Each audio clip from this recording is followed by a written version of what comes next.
Hello everyone and welcome to Chess5, and today we are going to see an interesting game between Wesley versus Caruana Fabiano, and the game is from the Grand Chess Tour St. Louis Rapid and Blitz 2021, and this game was played yesterday.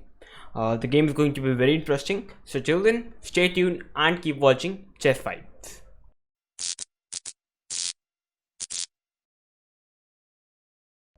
So Wesley is white and Caruana Fabiano is black. Both the players are grandmaster and extremely strong players, so the game is going to be definitely interesting. So let's check it out what happened in the game. So Wesley with the white pieces started with 1 knight f3, and Caruana with the black pieces replied with d5. We have e3, c5, so perhaps we are going to see the ready opening, and now we have b3. We have knight c6 by black, bishop to b5, bishop d7, bishop b2, e6, c4. Just pushing up the c pawn, keeping not pushing up the d pawn because white wants to keep the options open whether he can go d3 or d4 in the future, keeping the options open. So c4, we have knight e7, we have a pawn trade. Now we have castle by white, a6 by black, bishop to e2 by white, f6 by black. So definitely the idea of playing f6 here is here after f6 black wants to put the e6 pawn to e5 and followed by bishop e7 and castle, and black would be having a very nice pawn structure. So after f6 we have d4 by Wesley. So now he finally decided to open up the position with d4. So d4 we have bishop e7, and now we have e4 by white. I personally feel that e4 was a bit too much. A much better reply could be to capture the pawn on c5, and after bc5 white can continue with knight to c3, or even knight to d2 is fine. And yeah, white is definitely doing perfect in this position. But we have e4 in this position. It's also a fine move, but now comes knight to f4. Black jumped with the knight, and now the knight on f4 is just perfect. If we have d5 by white, knight to d4, knight into d4, c into d4.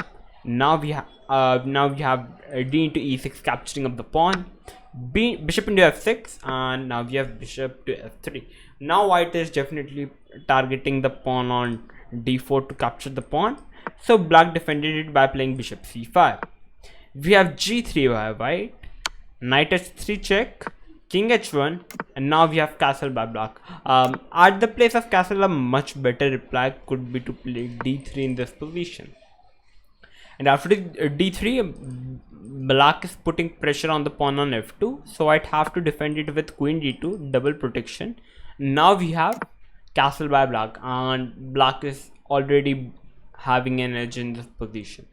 But at the place of d3 we have castle by black, and after castle white decided to play bishop g2, and this was not the right move from the white side. The best move could have been to play bishop g4, a forced trade of bishops, and after the bishop trade black can play queen c8, asking the forced queen trade. So after queen trade, white can play king g2, hitting the knight. So after knight to g5, white can play knight d2, and okay, black is having a slight edge, but definitely playable position. But at the place of bishop g4, we have bishop g2 by white, which was a blunder, and now we have queen d7 by black, which was a re-blunder by black. The best way to play this position is to still play d3 in this current position. It's the same threat, and you can't capture the knight because after bishop into h3, the rook is attacked, and if you try to move the rook, bishop into f2, and black is already completely winning. So that way you can't capture. So if you try to play queen d2, which is the force idea to defend the f2 pawn, now coming queen b6 by black. Now it's a triple attack and you cannot stop it, and black is just winning in this position. But this is not black played. After bishop g2 we have queen d7, giving the double protection to the knight on h3, and now the position is equal. We have f4 by white trying to play f5 in the future. We have bishop g4 hitting the queen. We have queen d3, queen b5 asking for a queen trade. So Wesley denied the queen trade. We have bishop b4, queen into d4, rook to d8 hitting the queen. We have a queen c4 check and a forced queen trade. So we have rook c8 hitting the pawn on c4, bishop h3. We have a5, bishop into b4, a into b4, a3 asking for a pawn trade, and after pawn trade we have rook 8, which was a blunder by Caruana in this position. He was actually completely winning in this position if he would have found the move b3. Now the pawn on c4 is just completely dead and black is winning in this position. But we have rook 8 which equalized the position, which was the blunder, because now we have e5, rook d3, bishop into b7, rook a7, bishop to e4 hitting the rook.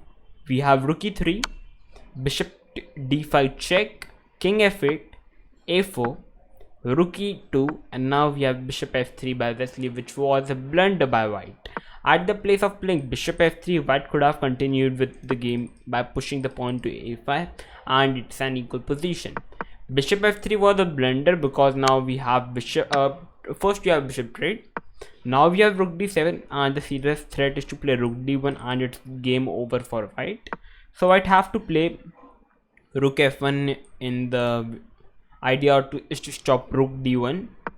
So black plays rook d3, we have a5, rook b3. Now the idea of playing rook b3 is very strong. Black wants to play rook b2, and it's an unstoppable mate on h2. So white have to play knight d2 and just give up the knight. So black captured it, and white replied with rook b1 asking a rook trade. We have rook a3 by black. Idea is to hit the pawn on a5. White played rook a1. We have a rook trade. We have b3 now, a6, rook a2. White played rook b1. You cannot trade the rooks, because if you try to trade the rooks, black is the one who is going to make the queen fast and going to capture the pawn on a7. That's why after rook a2, white denied the rook trade, and we have rook b1. And after rook b1, black played just a tremendous blunder by pushing the pawn to b2. At the place of playing b2, black just could have even simply captured the pawn, because after capturing of the pawn, if white would capture the pawn on b3, black is going to capture the pawn on f4 now, and after g into f4, knight into f4, white have to play h3 because black is giving a serious threat of checkmate by playing a rook a1, and it's game over for white. So white have to play h3. So after rook into a6, it's an equal pawns, equal rook, but black is a rook black is a knight plus, and it's completely winning. If all those who were thinking what after rook f3, black is going to play rook f6, and it's defended, and it's winning for black. So yep, that was the reason. But we have b2 by black, which equalizes the position, and I want all of you guys to feel free to pause the video and try to give me the only move in this position which will help white to make a draw. Wesley was not able to find the move, so it's your chance to try to find the best move for white in this position. I'll give you a couple of seconds. So okay, so all those have found the right move. Congratulations on finding not a7. It's losing because this move was played by Wesley. So the right move in this position is to play king to g2 in this position. Let's see why. If Wesley would have played king g2, so basically white is hitting the knight on h3, and actually knight on h3 is having no space to go. All squares are pretty covered, but black can make a very deadly try, which is to play knight to g1, a very sneaky move. If you try to capture the knight, it's winning for black, because black is going to play rook a1, and after a rook trade, it's completely over for white. And if you try to push the a7, black is going to capture the rook with a check, and after king g2, rook a1 defends the pawn, and black is going to make a queen, and it's winning for black. So this was the reason you cannot capture the knight, but you can push the pawn to a7 and it leads to a draw. Black have to capture the pawn, and here white captures the pawn on b2. We have rook a1 defending the knight. We have a pawn trade, and now white can push the pawn. So basically it's basically black is having 2 pawn, knight rook, versus white is having 4 pawns and a rook. And basically white is going to push the pawn with the help of the rook on c2, and black rook have to stop this pawn, and white is going to capture the knight, and it's a draw. So this is the reason.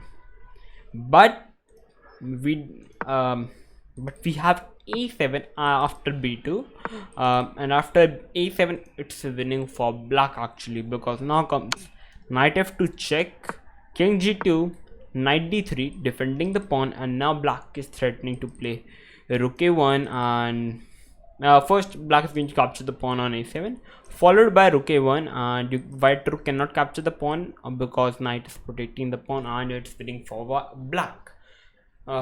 So that's after knight d3 on the move number 44. Wesley, so with the white pieces, resigned the game, and Caruana Fabiano with the black pieces won the game.